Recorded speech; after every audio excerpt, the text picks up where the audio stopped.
Welcome back, welcome back.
What's up?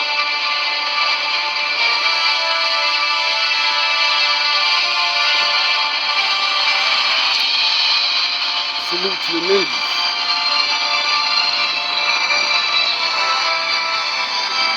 Shout out to the wolves.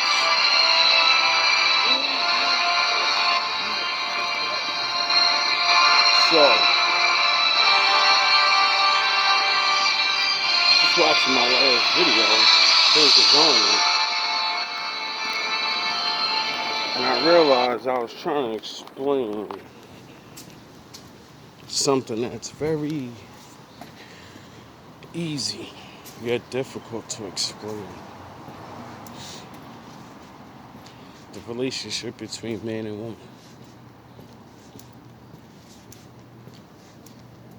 Saying that it's like yin and yang. But just using those words can't really describe it for people that don't understand the concept of that. So you use references. It's like the sun and the moon. Total opposites, but they both help give life. And without one, life's not gonna grow the same. It'll throw things off. And that's basically the perfect example of it. Because they both spin around on opposite sides, right? With two different forces. One in the dark, always in the dark. And one is always in the light. You know?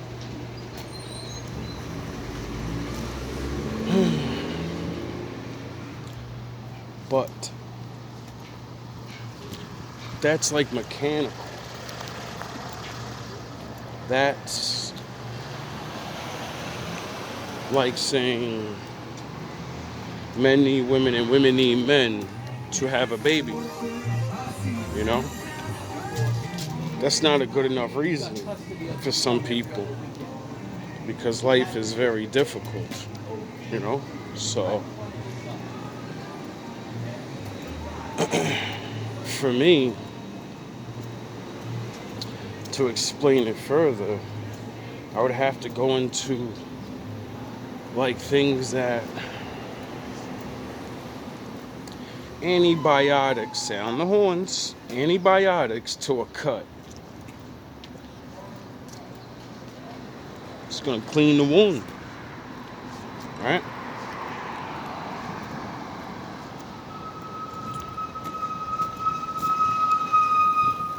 Being wounded is more of a masculine thing, you know?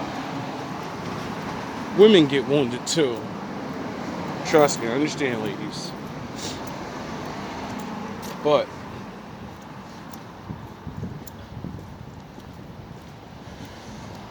the antibiotic nurtures, you know, it cures it, takes away the pain.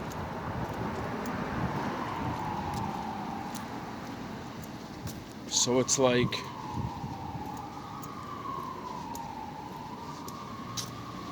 exactly what the Lord said.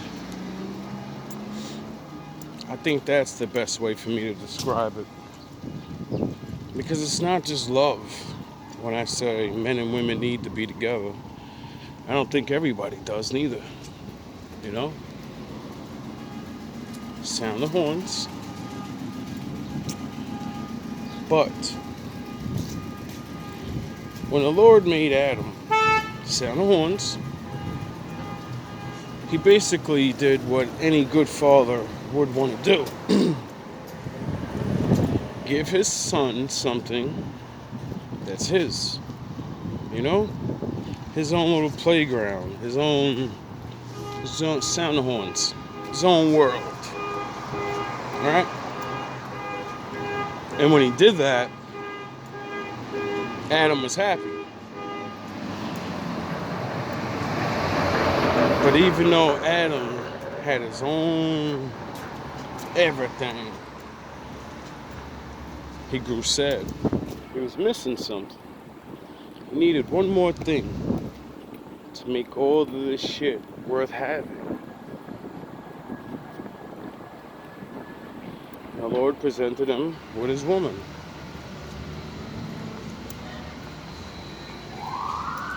Sound the horns. It's like saying the same thing when he was creating the earth. He made the light.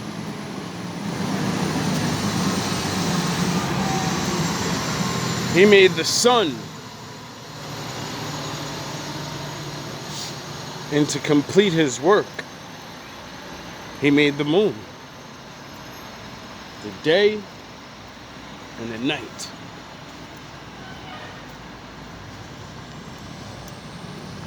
So for me, it's just like responsibility. The natural order.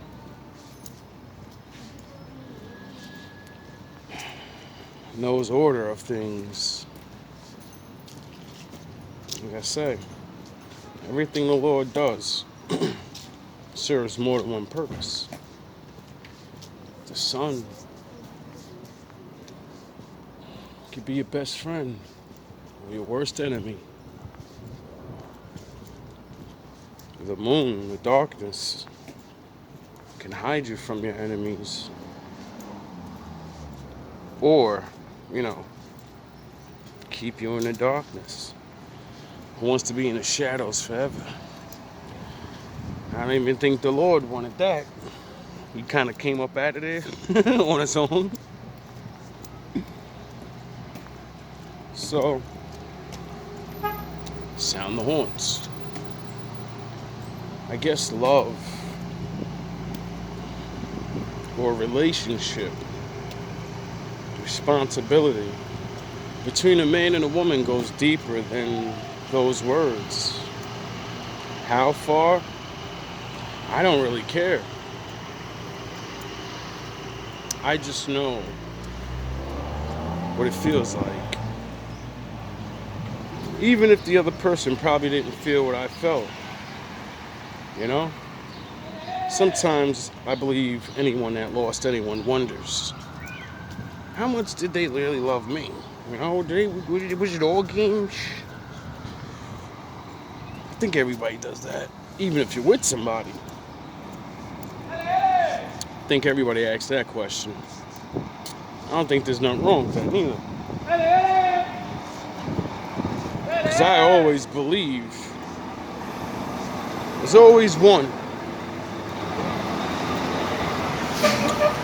There's usually one that loves more than another. Some people don't like to hear that, Sound the horns.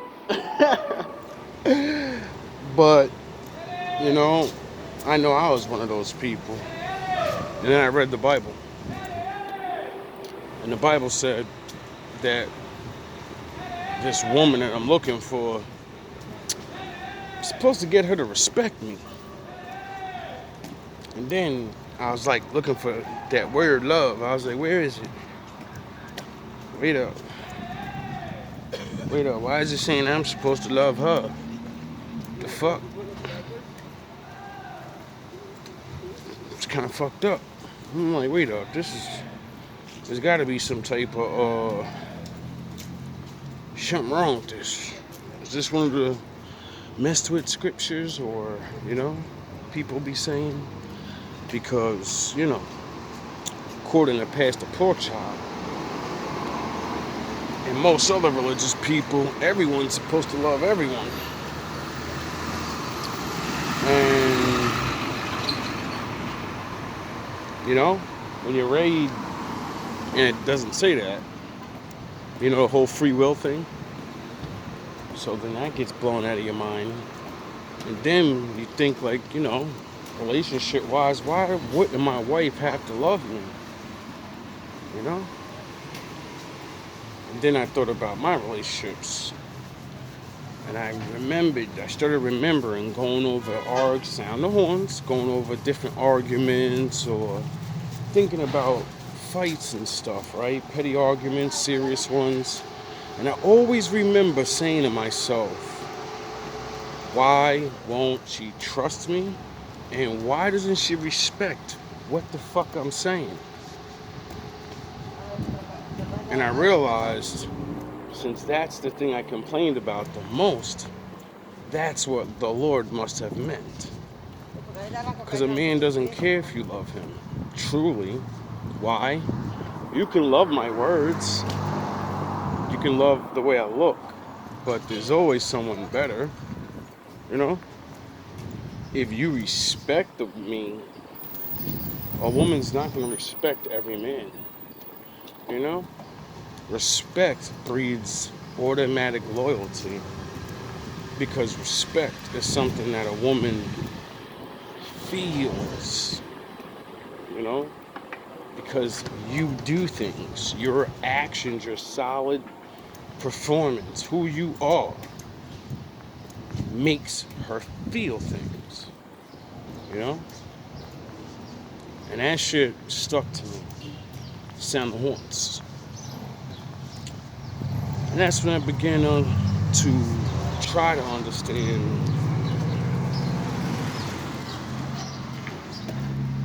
like love. Because learning from all the things that I did, all these videos, watching other men, I seen a lot of men like myself say that same shit when the heart breaks or whatever. Like, why doesn't she love me? We be losing our fucking minds, bro. Niggas be so distraught, they got a million other things on their mind, and that's the only thing they'll say. Why doesn't she love me? You could be sitting there saying a whole bunch of other shit, but that's the only thing repeating in your head. You got all the scenarios of what else she did, but all you could think of is, why doesn't she love me? And you don't figure it out, because she's not supposed to. She was supposed to respect you. If she respected your word, she would have respected your law. She would have respected who you was. And respect goes a long way. So when she didn't want to be with your ass, she would have respectfully left. See, a woman respecting you doesn't mean she stays with you. That's love, When a woman, I could believe, I'm not 100% correct, when you make a woman really respect you enough, then they'll want to stay with you because they see the benefit of it, They see you're pleasing them in whatever ways it is, or you are solid to live and experience life that way they see. They want to try to see things, or whatever the case may be. And then I'm starting to believe that's what makes a woman have love. Because hearing these same things said over and over, with women trying to jump the gun, like on all these alpha shows and Kev Samuels, everybody want to get married and all the women, then they just jump in guns. And I want a man with provide, protect, and all of this other shit. And I'm like, I get it, you know what I mean? But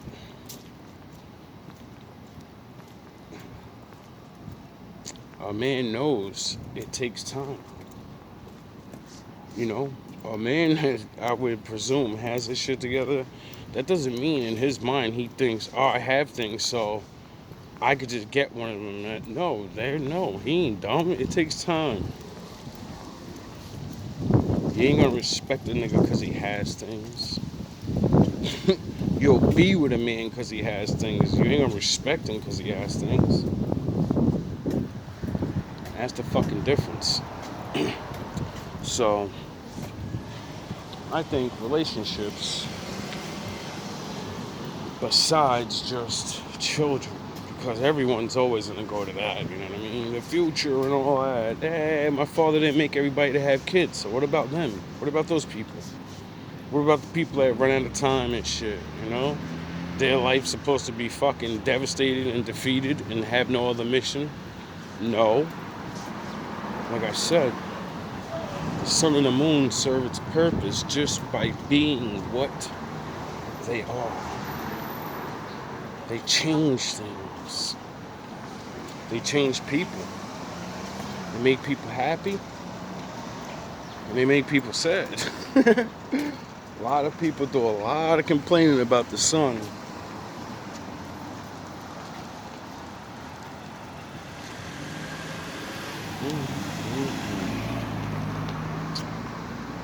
Somehow we always make eye contact.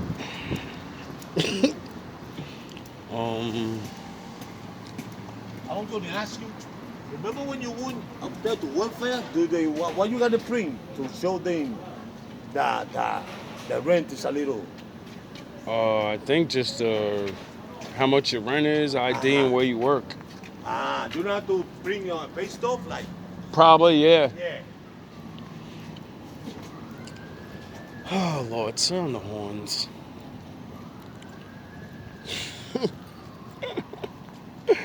It's crazy how 1 minute niggas is calling the cops on you, trying to get you in trouble, and then the next minute they want to know information how to get shit.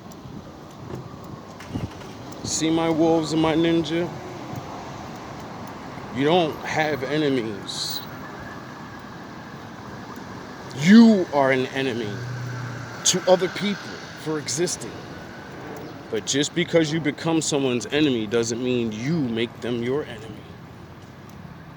My father said, if you do what your enemies do, then you become your adversary.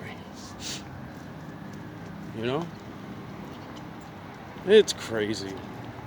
These fucking readings keep coming true, bro. I wonder who's next to come up to the fucking wolf guard and say, yo, and I'm gonna throw you that information. You know, I'm gonna be myself, be nice, but just like this other reading said, man, sound the fucking horns. It's too late for some of y'all. You could try to do good shit and try to be nice to me now. I'm gonna say, yeah, it's so good, but I'm not my father, bro. He does not like what motherfuckers did. He does not like what certain people. It doesn't matter. You had your limit of wickedness, and it doesn't matter if it's fucking laughing or whatever whatever the Lord decides is your limit, it's your limit. So a lot of people are gonna learn the hard way that the Lord's not fucking around. That's it. And I tried to warn everybody. I tried to be nice. I tried to and I kept saying it over and over. And now everybody's gonna see. I kept saying all the old videos. Once the pit bull's off the leash, once I let him off this leash, I cannot turn him. It's the Lord. What the fuck do you think I can do? Say, hey, Lord, please don't do nothing. If you didn't read the Bible, there was a prophet when the angels fell, and when they agreed to go against the Lord, they realized they fucked up, even though they knew they fucked up. And then they still, after they did it, got so scared. They was like, yo, and went to the prophet and said, hey, bro, can you go talk to the Lord for us? Because we know only you can. And we need you to go apologize and ask him not to do what he said he's going to do. And the Lord was, the prophet that they hate on, and they were trying to get rid of him. You get that? They trying to get rid of this nigga. And he said, yeah, I got you, dog. I'll still go talk to my daddy for you. It's my job. So, even though, I don't want to, I go do it. Go speak on your behalf. So he goes and speaks on the fucking idiot's behalf. And the Lord looks at him and goes, tell those motherfuckers they're done. What are you talking about? You speak for them. They tried to, this is what they were doing. Tell them they're done. And I was like, oh shit. I hope the Lord doesn't make me have to do that one day, because I don't know if I'm going to want to do it. And, of course, he always fucking does the things. He always, every time. That's why I don't even ask the Lord no more. I hope I don't have to go through that, because then that's the thing your ass got to go through. So, I've already asked on you people's behalf. When I asked you to fucking stop all those times. But, the Lord took a long time. And I'm sure a lot of you said the old famous saying, where's your Lord now? Where's your God? We're doing this and this. Woo! We got the plan working. We got it going. There's no way, nothing he can do. Hey, yeah, well, it wasn't. It's my Lord. It's called faith. He kept saying he's going to do things. He can change anything he wants whenever he wants. Anyway, I've wasted too much time talking about that, but I'm sure it's for some of the viewers that are doing the work, conquering your demons, besting people around you just by trying to be a better you. I keep trying to tell everybody, worry about the law and getting right with the Lord before you try to do anything like I do. Because this much protection doesn't come with no work. Suffering. But I believe in the sins of the father thing, so that's why I went through it. That's why I go through it.